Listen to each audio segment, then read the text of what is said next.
matters Jubilee as a party, it's very important also to know that even in politics, quite frankly, we work within structures and frameworks that have been set out in the various institutions we work with. The NDC took place last week. The party leader and the leaders of Jubilee expressed themselves very well. A new changed constitution or amended constitution was approved. A new framework of reforming the party was approved.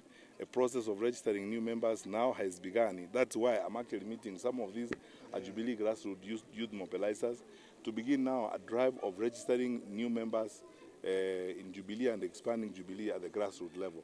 Then the process, I think, will be followed by organization of the party as we go forward. I don't want to put the cart before the horse. About the decisions, okay, there seems to be an issue. Yeah, I don't want to put. Are you okay? Yes. Okay. As I said, I don't want to put the cart before the horse on that particular matter in terms of what is going to happen next. The party has got all its organs in place. The special NDC was the beginning of that process. Several activities will take place: recruitment, reforming of the party, reorganization, and then the process of choosing a presidential candidate will happen in the party. What I am doing myself is campaigning among as members of Jubilee, because you'll have to be nominated first of all by the members of the party. And I'm talking to the members of Jubilee at the grassroots level. I have started this. This is the first of a series of 47 such meetings I'm going to have across the country. I'm going to meet Jubilee members in every county in Kenya, go to every villages where I can find members of Jubilee. As I encourage them to register, I also ask them to consider me for the formal and official nomination when they nominate their candidates, including their candidate for the presidential contest. So that's what I can say at the moment. And you can see the work has begun. That's what the NDC said last week, and that's exactly what we are doing. On the issue of the opposition, you know, I want to go over this very carefully, because, you know, electoral contests and the transition that we are going to as a country is also a leadership moment, which requires a lot of restraint, a lot of maturity, a lot of consultation and inclusion. Building unity and cohesion in a political framework takes time. It's not an easy matter. If you reflect, for those of you who are here, President Mwai Kibaki, Charity Ngilu, the late Michael Wamalwa Kijana, Mheshimiwa Raila Odinga, and all those who are involved in forming NAC, it just didn't happen suddenly. It took time. It's a long and painstaking exercise of building alignment of visions, alignment of perspectives, convincing one another, and building cohesion and bringing people together. These matters are weighty issues. You're talking about the leadership of the nation, individuals and parties and groups that come from diverse backgrounds, that sit down over long periods of time to argue and even harmonize their perspectives to get to a point where they say, okay, this is the platform now we have agreed on, and this is the way we are going to go forward, and this is how our team is going to look like. Okay. So that patience that is required is exactly required now. You know, I've said in other environments before that our patience will be tested. Our perseverance will be tested. Our sense of patriotism will be tested. But we must overcome those temptations and work together, because the people of Kenya expect that their leaders will work together. So I don't want to go into, because the infrastructure we have in the opposition is already actually laid out. We have two conveners of the team, Honorable Mother Karua and Honorable Kalonzo Musyoka. We have an official spokesperson who heads the secretaries now, the Honorable Dr. Muhisa Kitui. And then the other structures that already have been set up, the Honorable Ruto heads the coalition building committee. And he has drawn in a lot of, other people and leaders from other walks of life. It's an institution. So we have to act in an institutionalized manner. So one thing I will not do, to be frank with you, is I cannot speak on the sidelines of that infrastructure when I do not have the authority of the conveners or the authority of the spokesperson to address certain matters. And these leaders, at the right time, will address these issues. But everyone knows this, and I pointed this out. This is a journey that we are walking, and this is what will test our political maturity. It will test our leadership skills, our sense of inclusion, and our patience. And for us used here to include people like myself who are interested in national leadership, I'm willing to be as patient as time and the Lord will allow, and stay the course, work with the people of Kenya, and make my contribution and be a leader. So I wouldn't jump at things or make conclusions or speak about this or that.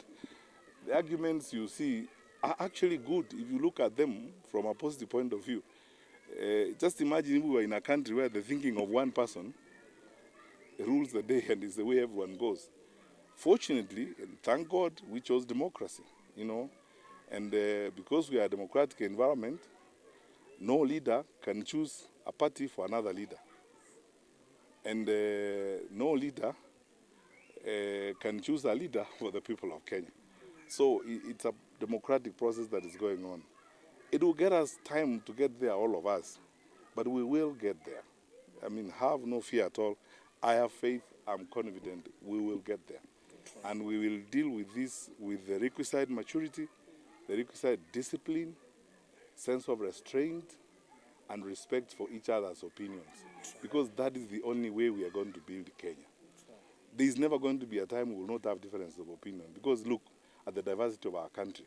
And that diversity, even political diversity, is itself actually a huge plus for us. That's why we are Kenya. That's where we are in this wonderful country. We are blessed to be here. We have this country where a multiplicity of political perspectives exist. And from time to time, we will have differences of opinions, then arguments, then we will sit around the table and call each other together, speak to each other as brothers and sisters, resolve them, and identify the development challenges we have to face and do for our people.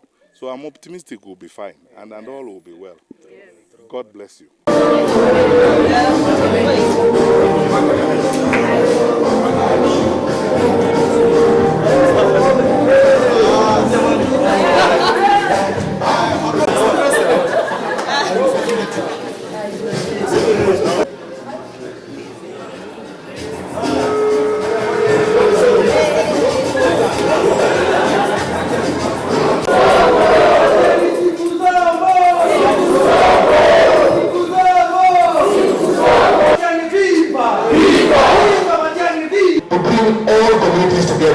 So that we can be able to make sure that as the image of the country goes global, we also bring all communities to support your candidature, because we believe, and I want to assure you, Mede, Arambe, Wani Gini, Amwabi, Ndosi Abani Wantam. Okay, and this is my last point to you.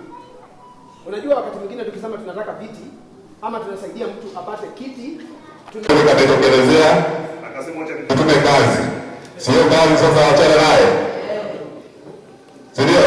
Simulijua kwa amerudi kwa kazi, ndio alikuwa education minister.